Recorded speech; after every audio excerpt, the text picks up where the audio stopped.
I struggle with a lot of over-the-top swings and weak high right shots. Weak high right. Yeah, Okay. I would prefer to play a draw if I had my choice, but Got it. sometimes I just take what I get. Like that. Something like that, okay. There's a couple things in here I'm going to show you, Chris, and as you guys, if you're watching this, struggle with weak, I think all of us at some point in time have kind of had this ball flight pattern as a core issue. Mm-hmm. And there's a couple of things that I would want you to be able to look at right away to problem solve. You, me, someone else, whoever, right? Mm-hmm. So when you have a ball that's going to the right and it's weak and you struggle with an over the top, those are all symptoms that are telltale signs of a club face that's too open, right? Have you heard that before? Yes. Okay. So like a club face that's too open, which we can see in Chris's swing, is always going to make your brain want to swing to the left. If you had a club face that was too open and you like shallowed the shaft and swung from in to out, you'd hit it even farther right? Yeah. So step one of the fixing here has got to be to fix the root issue, which is club face first, then path pieces. Okay. Let's say this is a pitching wedge that I want to compress towards the target. And this obviously represents like the loft and where the face is pointed. If I've got a ball that's going high, weak to the right, first thing I know is at impact, the face is open. That means this ball is pointed to the right, the toe is behind the heel, for whatever reason. And the second thing that's very likely with that too is that my handle's too far back. And so when I move my handle too far back, that obviously gives me the high portion. Mm-hmm. And then the open club face gives me the right portion. I'm gonna say that so that everyone gets that. The high portion comes from too much loft. It's like turning a 8-iron into a 9-iron. More loft makes it go higher and shorter. And that's all really stemming from a club face that's too open, which is pointed to the right. Now, why does that happen? How do we fix it? There's usually 3 kind of big checkpoints. You can hop back in here, Chris. And I always, when you guys do this, I want you to check these in order. Grip first, wrist conditions second. Wrist conditions meaning like this way, bowed or cupped. And then arm rotation third. Maybe we can put that on the screen. Grip, wrist, arm rotation. So if you go play golf, you leave here today after this best lesson you ever got, and for whatever reason, you start hitting that shot again. Like, how do I solve this? Let me check grip first, then wrist angles, then arm rotation. When we look at your setup here, so let's pull kind of a picture of the setup on here. And so what order are we doing these? We're doing grip first, right? Mm-hmm. Now I see a little problem there with your grip, and that is that your right hand grip, specifically the trail hand, is what we would call too weak. And so when we look at how your right hand is, if we kind of drew the V up from the thumb and index finger, that would be over here by like your left collarbone or left ear. Mm-hmm. Now that should be over here by your right collarbone or your right ear. So if you go ahead and take your grip there for a second. Chris's grip, and if you watch the videos you see, and you're gonna see this grip, and maybe in our next lesson as well, this weak grip thing is like a big problem. We do it a lot because a lot of you guys have it, right? And so you have to check these things first. So Chris's right hand grip, keep your hands there. You can see how the grip is too weak, meaning it's turned too counterclockwise. I'm exaggerating. Now, the more your right hands turn counterclockwise like this, let's call that weak, that's gonna make your club face more open by the time you would get to impact. Okay. Now, if you showed up with that grip and you said, hey, Eric, I've got 10 PGA Tour victories, I shot 65 yesterday, do we need to change that? Probably not. You figured out a way to make that work. We don't have 10 PGA Tour victories, right? We're struggling with the ball going to the right. So like what your grip is, if your grip looks like this and you hit it solid, leave it go. If your grip looks like this and you miss weak to the right, this is where you start, you gotta change it. Now we're getting a little grip check back there too, that'll be next. So if the problem is too far counterclockwise, you always fix a problem by doing the opposite, exaggerating, and then confirming with video. Opposite, exaggerate, confirm with video. So if we're turned too far counterclockwise, the opposite of counterclockwise is clockwise. Now to you, that right hand's gonna feel like, if you kind of put your thumb up, take your hand off the club here for a second. Let's say this straightforward is 12 o'clock. You wanna turn that to where it feels like it's almost at like 2 o'clock. Here's 12, 1, 2. So this right forearm is more supinated, palm up, okay. Like you're turning a steering wheel to the right is what it feels like. Now, just by putting your hand on the club like that, you can still keep your thumb over here if you want, but I'm just gonna turn this way. That should feel like different. And it should feel when you start to make swings like, whoa, that club face is gonna be closed, right? Yeah. Go ahead and do a couple swings with that. So when you're like messing around with it first, put your grip on there. If the right hand grip gets more turn, that's perfect. He should have a sense in his brain like, dude, that ball is gonna go left, right? Yeah. Now, if you hit it weak, short right, what sort of sensation do you wanna have? Strong left. Strong left. Weak, short right currently with a strong left feel should probably produce pretty neutral, Yeah. right? Now, neither Chris nor I want him to go from weak right to weak left, right? In fact, we want to just go to straight. Yeah. But if you were to trade for a moment weak right with strong left, that'd be an upgrade, Yes, it would. weak to strong. And then we want to keep strong left and just remove the second part, which is the left part. So typically the process will go grip, hit some this way, and then we can tweak kind of what else you're doing in there, right? The rest of the pieces of the puzzle to be able to get to straight. So before we would look at anything else of his swing, we haven't looked at your swing yet on the video, right? We literally stopped at grip. Yeah. So obviously, if I know what I'm doing, that's so important that the rest of it's not even worth looking at to start with, Yeah. right? So what we're gonna do is we're gonna hit 2 or 3 balls. I'm gonna make sure your grip's on there good. Frankly, it doesn't matter where you hit these just to start to make some swings. Okay. But what we should start to see is the ball going less to the right, more to the left, and lower rather than higher, which means that in swing you would be like closing the face more and presenting less loft. Okay. So it kind of should feel to you like, heck, you might hit it over there, right? Because you're gonna still be over the top and the face will be square. So you should be like strong pulls to the left, kind of what we're going for here.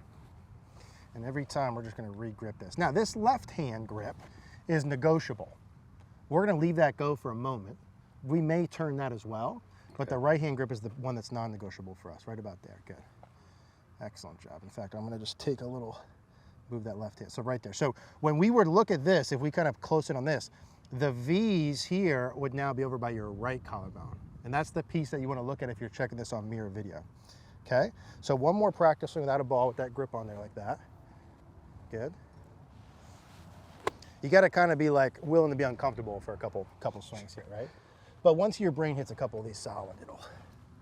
So I'm turning that and this, both of them clockwise. Good. Your job is just to swing the club. Whatever happens from there happens. Great job with the grip. Go ahead and fire when ready. So describe what happened on that ball. What was different? Started left, stayed strong, lower ball flight. Yeah. A little bit of left to right ball flight, but more of a fade than a slice. Bingo. So our normal ball, I'd say, starts 10 to 15 yards right and then curves another 5 to 10. That one started probably 5 yards left, 10 yards left, and cut back 5 yards because we still got over the top. But the ball flight was noticeably lower.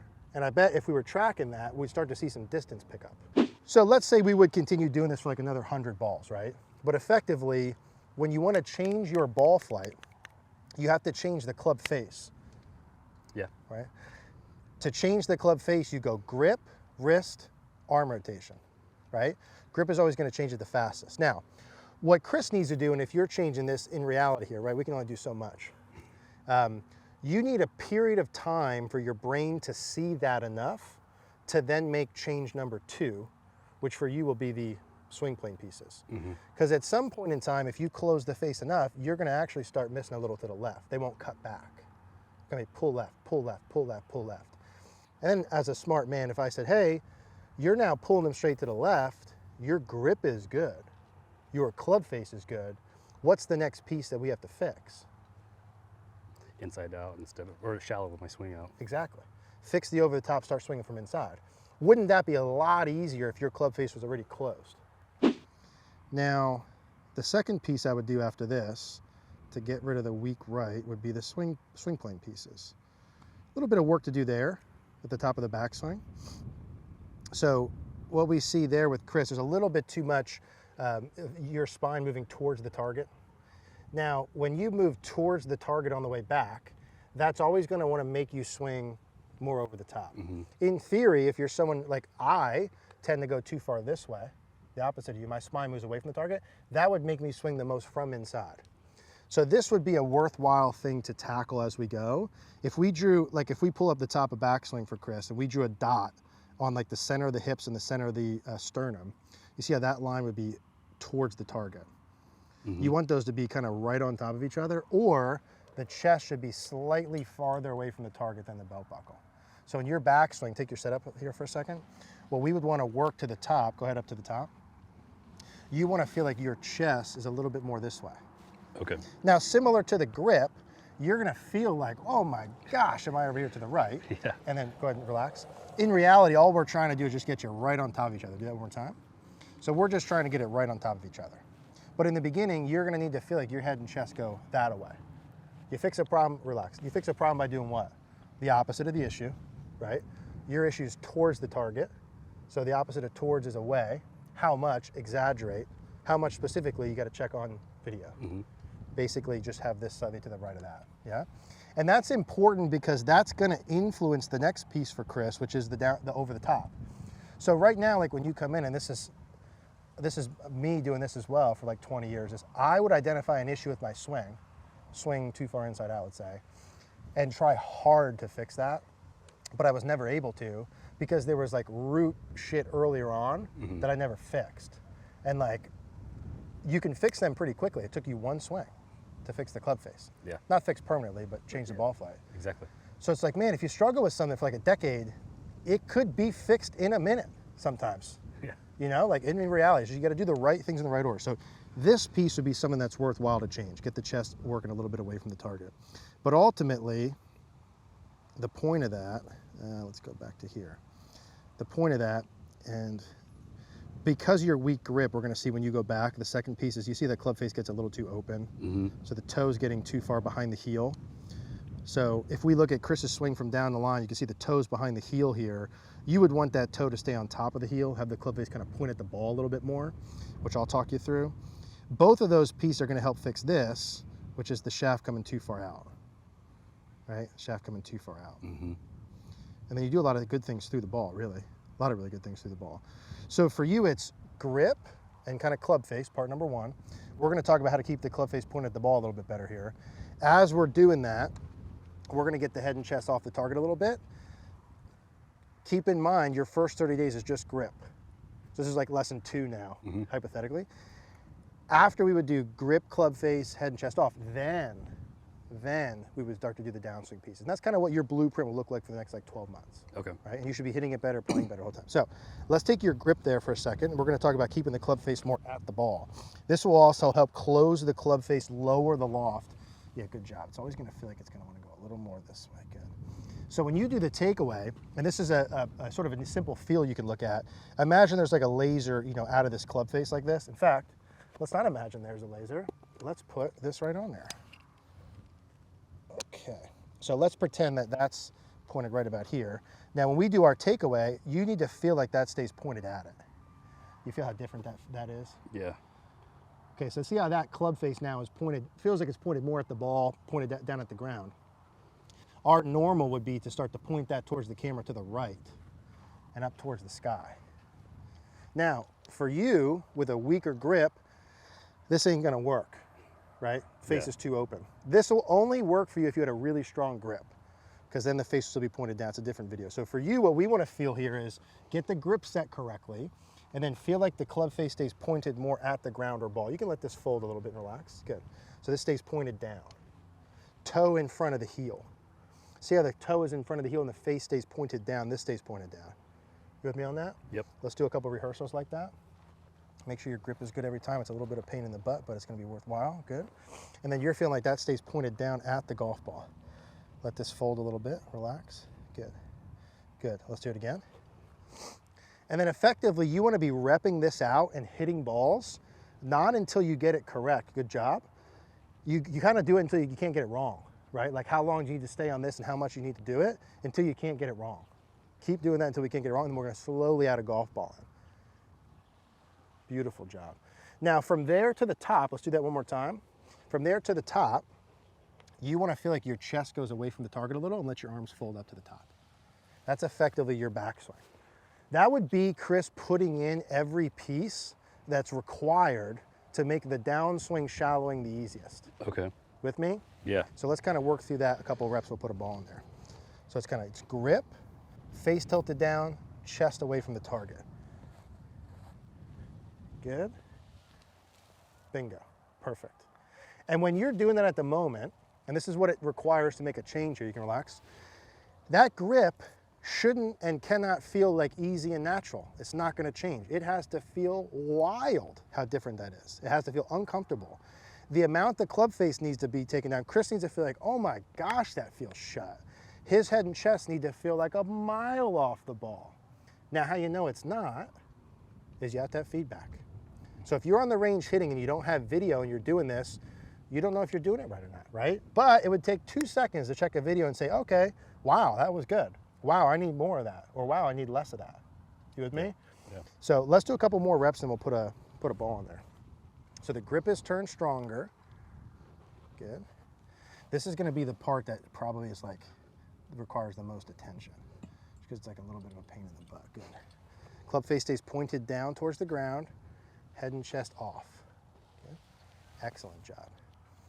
Same thing. Now Chris would do this, and when you practice this, you do a couple like this when you're putting multiple movements in.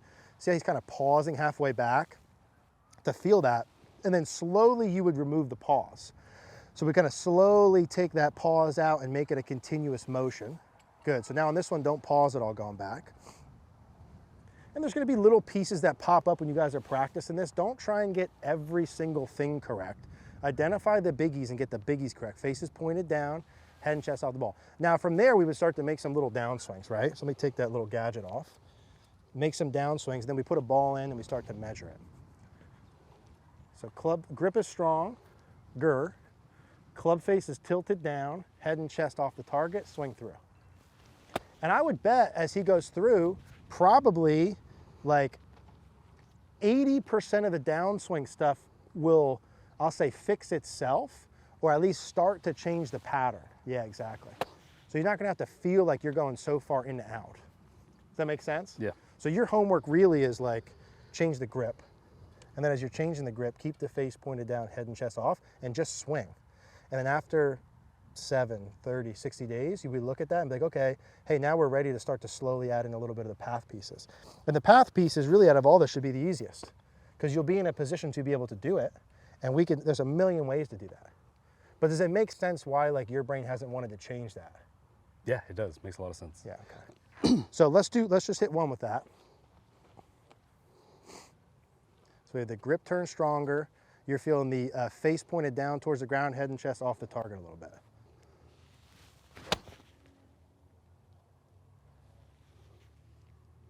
Do you want to say it or should I say it? It's a really good shot. That was good, right? And so like, now not always when you're going through is everything going to be like, change this, hit the next ball better, change this, hit the next ball better. But when you change the pieces like we're doing, club face in particular, you should see a change on the next ball flight. So I think the moral of the story, right, is club face is the biggest deal. Mm-hmm. If you're swinging over the top and you're hitting weak right and you're not able to fix it, you have to fix that first. I did that for like 10 years, didn't fix that. You do grip, wrist angles, arm rotation, right? Does that all make sense? Yep. Cool, man. That was good. Appreciate it. All right, guys, hope you enjoyed today's video. If you do like these live lesson style videos, we can do them. We like doing them. If you guys want to watch them, comment down below, like the video. Let me know what you like, or if you want to see more of this or different style content. If you do want more personalized coaching like we did in this lesson, so I could identify things for you in your swing, what you need to work on, how you need to work on them so you can get faster results, head to cogornogolf.com. That's where we're at every single day. Appreciate you guys watching.